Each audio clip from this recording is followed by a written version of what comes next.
दोस्तों नमस्कार। आज की कहानी है माँ आप माँ बनने वाली हो। आशा करता हूँ आप सभी कुशल मंगल होंगे। तो आज की कहानी शुरू करने से पहले जो भी चैनल पर पहली बार आए हैं चैनल को सब्सक्राइब करें और घंटी का बटन दबाकर ऑल का आइकन जरूर प्रेस करें ताकि हमारी आने वाली सभी कहानियाँ आप तक सबसे पहले पहुँचें। तो चलिए शुरू करते हैं आज की एक नई कहानी। दरवाजे की घंटी बजते ही निर्मला जी दरवाज़ा खोलने भागी।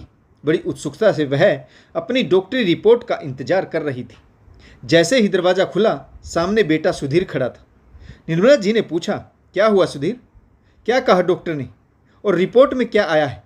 उनका बेटा सुधीर नज़रें नीची करके घर में घुसा तो उसका चेहरा उतरा हुआ था। निर्मला जी ने फिर से पूछा, अरे सुधीर बोल क्यों नहीं रहा? मैं तुमसे कुछ पूछ रही हूँ। आखिर मेरी रिपोर्ट में क्या आया है? तभी रसोई से सुधीर की पत्नी स्वाति, जिसकी शादी को अभी 3 महीने ही हुए थे, बाहर आ गई। स्वाति बोली, क्या हुआ? मम्मी जी आपसे कुछ पूछ रही हैं, आप जवाब क्यों नहीं दे रहे? सुधीर ने रिपोर्ट स्वाति को पकड़ाई और वह अपने कमरे में चला गया। निर्मला जी मन ही मन बड़बड़ाई, अजीब लड़का है, कितनी बार पूछा लेकिन जवाब ही नहीं दे रहा। स्वाति बेटा जरा तू ही मेरी रिपोर्ट देखकर बता कि रिपोर्ट में क्या आया है। स्वाति ने जैसे ही रिपोर्ट खोली उसकी भी आंखें फटी की फटी रह गई और वह हड़बड़ाकर बोली, मम्मी जी वो क्या है ना कि निर्मला जी ने रिपोर्ट स्वाति के हाथों से लेते हुए कहा, अजीब बात है, जो कोई रिपोर्ट को देखता है उसके मुंह से कुछ फूटता ही नहीं। जरा मैं भी तो देखूं ऐसी कौन सी बीमारी हुई है मुझे। निर्मला जी ने जैसे ही रिपोर्ट पढ़ी वह दंग रह गई। पॉजिटिव? यह क्या बकवास है? स्वाति यह क्या है? अरे पागल हो गए हैं क्या अस्पताल वाले? इस उम्र में ऐसे कैसे हो सकता है? मेरी क्या बच्चा पैदा करने की उम्र है? यह विषय स्वाति के लिए भी बड़ा ही हैरान करने वाला था, परंतु उसने खुद को संभालते हुए कहा, मम्मी जी आप भी अभी भी आपका शरीर औरतों की होने वाली हर गतिविधि के अनुसार ही चल रहा है, ऐसे में यह सब मुमकिन है। निर्मला जी ने कहा, अरे चुप कर तू, यह हकीकत की ज़िंदगी है, कोई फिल्म नहीं चल रही। तू ठहर, मैं अभी सुधीर से बात करती हूँ। सुधीर, ओ बेटा सुधीर। निर्मला जी अपने बेटे सुधीर को आवाज़ लगाने लगी। सुधीर की अपनी माँ का सामना करने की हिम्मत नहीं हो रही थी, वह कमरे से बाहर नहीं आया। स्वाति ने अपनी सास निर्मला जी के कंधे पर हाथ रखा और कहा, मम्मी जी चिंता मत करो, मैं लाती हूँ उन्हें बुलाकर। निर्मला जी वहीं लिविंग रूम में सोफे पर निढाल होकर बैठ गई। स्वाति कमरे में सुधीर को बुलाने गई तो वह बोली, सुधीर यह क्या तरीका है? माँ तुम्हें कितनी देर से बुला रही। सुधीर ने कहा, स्वाति तुम भी मुझे ही कह रही हो? मुझ में माँ का सामना करने की हिम्मत नहीं है। तुम्हें पता है ना माँ की क्या रिपोर्ट आई? स्वाति ने कहा, परंतु सुधीर इसमें मम्मी जी की क्या गलती है? और ऐसे में नाराज होकर कमरे में घुसने से काम तो नहीं चलेगा, कुछ ना कुछ तो करना ही होगा। सुधीर ने कहा, माँ बाबूजी को अपनी उम्र का लिहाज तो करना ही चाहिए था, उन्होंने एक बार भी हमारे बारे में नहीं सोचा। हमारी शादी को 3 महीने ही हुए हैं, हद कर दी मम्मी पापा ने। स्वाति बोली, सुधीर कुछ कहने से पहले जरा सोच लिया करो, माँ को इस समय अपने परिवार की ज़रूरत है। इस समय हमें उनसे सामान्य रूप से बात करनी चाहिए। सुधीर गुस्से से बोला, देखो स्वाति जिस समाज में हम रहते हैं वहाँ यह सामान्य बात नहीं है, यह उनके दादा दादी बनने की उम्र थी, ना कि माँ बाप। यह सब फिल्मों और टीवी सीरियलों में ही अच्छा लगता है, हकीकत के जीवन में इसका सामना करना बहुत मुश्किल है और अभी तो माँ का सामना करने की मुझ में बिल्कुल भी हिम्मत नहीं। मैं माँ बाबूजी से नज़र नहीं मिला पाऊँगा, तुम प्लीज़ मुझे अकेला छोड़ दो। स्वाति बुझे चेहरे के से कमरे से बाहर आ गई। इतनी देर में स्वाति के ससुर जी भी आ गए। निर्मला जी ने उन्हें अपनी रिपोर्ट दिखाई तो शर्म के मारे बेचारे सक पका गए। सामने स्वाति खड़ी थी। उन्होंने अपना बैग उठाया और खड़ी चुपचाप नजरें झुकाए अपने कमरे में चले गई। स्वाति चाय बनाकर ससुर जी को उनके कमरे में देने गई तो नजरें नीचे किए कुर्सी पर बैठे किसी गहरी सोच में डूबे हुए थे। स्वाति के आने की आहट पाकर भी उनका ध्यान नहीं टूटा तो स्वाति ने कहा, पापा जी चाय पी लीजिए। चाय कमरे में रख कर स्वाति बाहर आ गई और मन ही मन सोचने लगी। किसी ने सच ही कहा है, वक्त सबसे बड़ा बलवान है। कुछ भी तो नहीं बदला। 22 साल पहले जब मम्मी प्रेग्नेंट हुई थी तो सारे घर में खुशी की लहर दौड़ गई होगी। पापा जी फूले नहीं समाये होंगे। लेकिन आज 22 वर्ष बाद माँ की प्रेगनेंसी सबके लिए शर्मिंदगी का कारण बनी हुई। क्या बदला? मम्मी पापा आज भी पति पत्नी हैं और उस समय भी पति पत्नी थे। आज भी वह मम्मी पापा बनने वाले हैं, परंतु 22 साल पहले की वह खुशी अलग ही थी। सुधीर को पाकर मम्मी जी फूली नहीं समाई होगी। मोहल्ले में मिठाइयाँ बांटी गई होंगी। बधाई लेने देने का सिलसिला जोरों पर होगा, परंतु आज अपने ही पति के अंश को अपने गर्भ में कोस रही है। वक्त वक्त की बात है। 22 साल में कुछ नहीं बदला, सिर्फ वक्त ही बदला है। किसी ने ठीक ही कहा है, हर काम को करने का एक वक्त होता है। निर्मला जी की आंखों में से आंसू बहने लगे। हे भगवान, यह क्या दिन दिखा रहा है तू? ऐसा होने से पहले तूने मुझे इस दुनिया से उठा क्यों नहीं लिया? स्वाति ने कहा, मम्मी जी आप चिंता मत करिए, हम एक बार और डॉक्टर को दिखा लेते हैं। निर्मला जी बोली, अरे मेरे तो पेट में ही दर्द हो रहा था, बस इसीलिए डॉक्टर को दिखाने चली गई। मुझे क्या पता था मेरी जान को यह महाभारत खड़ी हो जाएगी। निर्मला जी रोने लगी। स्वाति ने कहा, मम्मी जी इसमें शर्म की कोई बात नहीं है, आप रोइए मत।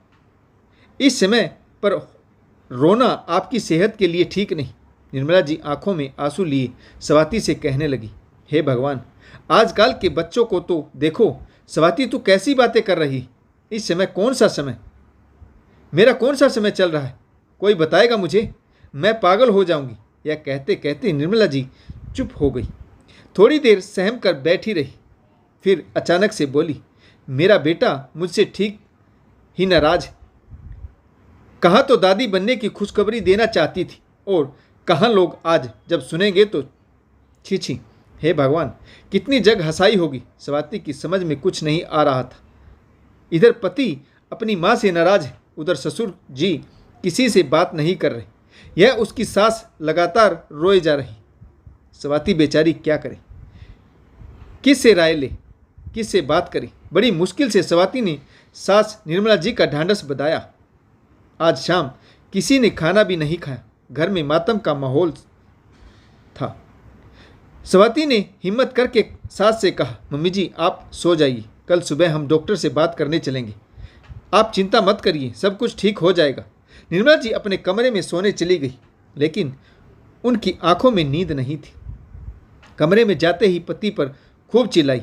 बेचारे पति नजरें नीची करके उनकी सारी बातें सुनते रहे। निर्मला जी को चुप कराने के लिए उन्होंने जैसे ही उनके कंधे पर हाथ रखा, निर्मला जी ने हाथ झटक कर दूर कर दिया और गुस्से से बोली, आप तो दूर ही रहिए मुझसे। बेड पर लेटी तो आंखों में नींद नहीं थी। हंसते खेलते घर में अचानक से तनाव का माहौल छा गया। घर के चारों सदस्यों की आंखों में से नींद कोसों दूर थी। निर्मला जी का रो रो कर बुरा हाल हो गया। अभी तो उनकी सास भी जिंदा है। हे भगवान, सास क्या कहेंगी? और ननंद, वह तो सारी रिश्तेदारी में यह खबर आग की तरह फैला देगी। उसको तो चटपटा नमक मिर्च लगाकर अचार परोसने को मिल गया।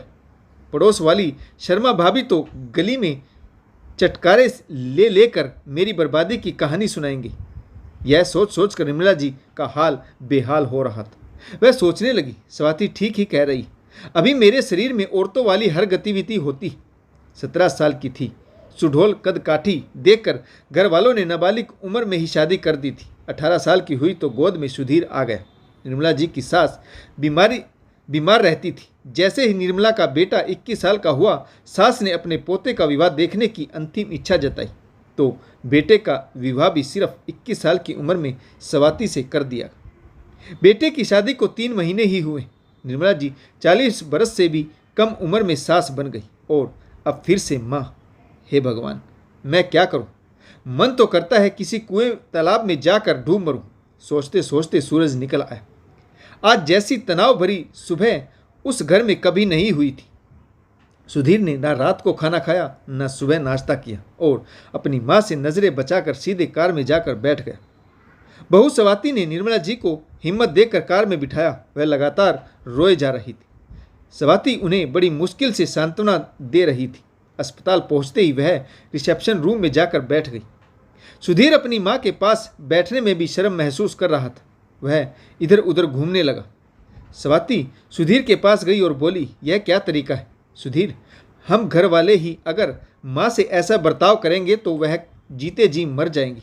हमें इस समस्या का कोई हल ढूंढना है। तुम माँ को इसके लिए दोषी नहीं ठहरा सकते। तुम भी जानते हो कि मैं अभी 40 बरस की भी नहीं हुई हूँ। ऐसी उम्र में नीरसता नहीं आती। हकीकत में देखा जाए तो इसमें माँ की कोई गलती है क्या?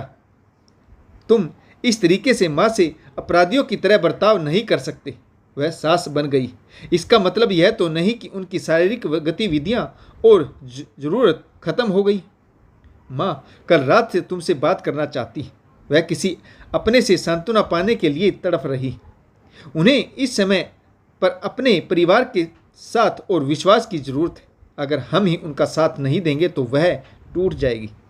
स्वाति के समझाने पर सुधीर अपनी माँ के पास आया। निर्मला जी चुपचाप सहमी हुई कुर्सी पर बैठी थी।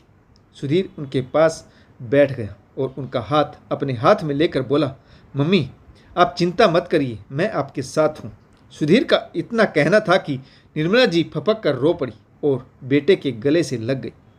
सुधीर ने अपनी माँ का ढांढस बंधाते हुए कहा, मम्मी आप रोइए मत, एक बार डॉक्टर को दिखा ले, फिर जो होगा उसका सामना हम सब मिलकर कर लेंगे। अपने बेटे का साथ पाकर निर्मला जी को थोड़ी तसल्ली मिली। तभी वह सुधीर को कल की रिपोर्ट देने वाली नर्स आई और बोली, अरे सर मैंने आपको कल से कितने फ़ोन किए लेकिन आपने फ़ोन ही रिसीव नहीं किया। सुधीर बोला, क्यों, क्या हुआ? मैं कल से थोड़ा डिप्रेशन में था, इसीलिए फ़ोन स्विच ऑफ कर दिया था। नर्स बोली, सर मैं माफ़ी चाहूँगी, हकीकत में हॉस्पिटल के लैब डिपार्टमेंट से एक मिस्टेक हो गई। वह रिपोर्ट जो कल मैंने आपको दी थी उसमें नाम और उम्र गलत छप गया। हकीकत में वह रिपोर्ट निर्मला जी की नहीं थी बल्कि नर्मदा जी की थी। निर्मला जी की रिपोर्ट तो यह रही। उन्हें हल्की सी अल्सर की शिकायत है, इसी वजह से उनके पेट में दर्द हो रहा था। मैं कल ही आपको यह जानकारी देना चाह रही थी परंतु आपका फ़ोन ही नहीं लगा और कोई दूसरा नंबर आपने सेव नहीं करवाया था। हम लोग आप सबके हॉस्पिटल आने का इंतज़ार कर रहे थे। नर्स की बातें सुनकर घर वालों की जान में जान आई। सुधीर ने नर्स को डांटते हुए कहा, मिस्टेक? ऐसे कैसे मिस्टेक हो गई आपसे? आपको पता है आपकी इस गलती की वजह से मेरे पूरे परिवार की कल की रात कितनी भयानक गुजरी है और आप बोल रही हैं कि गलती से मिस्टेक हो गई। नर्स ने नरम रवैया अपनाते हुए कहा, सर देखिए, गलती के लिए हम आपसे माफ़ी चाहते हैं लेकिन गलती तो हो चुकी। हमने आपको सूचित करने की पूरी कोशिश की परंतु आपका फ़ोन नहीं लगा। सुधीर नर्स से लड़ने के मूड में था लेकिन निर्मला जी ने उसे रोक दिया। वह बोली, कोई बात नहीं बेटा, अब सारी परेशानी तो सुलझ चुकी है, अब बात को बढ़ाने से क्या फ़ायदा। मुझे तो इस बात की खुशी है कि इस तनाव भरे माहौल में मेरा परिवार मेरे साथ रहा। भगवान स्वाति जैसी समझदार बहू सबको दे जिसने इतनी मुश्किल परिस्थिति में भी मेरा साथ दी।